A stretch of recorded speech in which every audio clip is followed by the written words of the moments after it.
siapa diri kita yang sebenarnya. Kita juga belum mengenal siapa Allah itu sesungguhnya. Tapi ketika kita sudah menyadari bahwa diri kita itu tidak pernah ada sejak ada bukunya, sekarang dan yang akan datang, maka disitulah kita bisa memahami yang ada dan itu hanya Allah. Maka ini yang disebut namanya dengan kesadaran. Kesadaran itu dalam bahasa Ustaz munculnya itu sebenarnya karena iman sebenarnya. Yang disebut namanya iman kamil atau iman isbatul yakin. Yakin, saya yakin ya bahwa Allah saja yang ada dan kita nggak pernah ada. Jadi yakin, saya yakinnya itu dipahami dengan bahasa yang mudah. Itulah kesadaran sebenarnya. Sadar kita sesadar-sadarnya bahwa Dia yang wujud dan yang ada. Kita nggak pernah ada sejak dahulu, sekarang dan yang akan datang.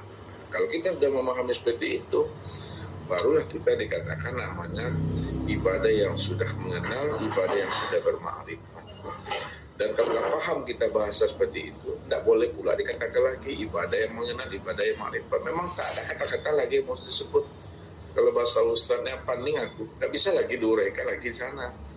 Kalau masih diuraikan, tanda belum mengenal.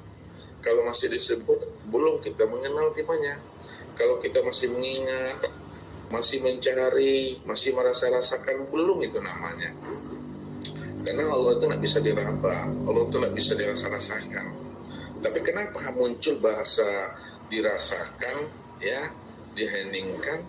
Karena itulah kata-kata untuk menjelaskan dan mengutarakan tentang hakikat rahasia dirinya. Karena dia bukan konsep sebenarnya, dia itu memang nggak ada. Nah, nggak ada itu bukan dia itu. Dia ada, dia wujud, tapi tidak bisa disebut, tidak bisa diceritakan. Ya, bagaimana kita akan menyebut dan menceritakannya? Namanya saja juga tidak ada. Nah, begitulah memahami bahasa. Itu tidak bisa diceritakan, disebutlah namanya ghaibul ghuyub, atau disebut namanya kuni bil kuni, atau disebut namanya la ta'yin. La ta'yin itu tidak nyata. Tidak nyata itu bukan dia tidak wujud, dia wujud, dia ada, dia nyata, tapi belum bisa dikenal dan belum bisa diceritakan. Nah, ghaibul ghuyub itu maknanya ghaib di dalam keghaiban, ya.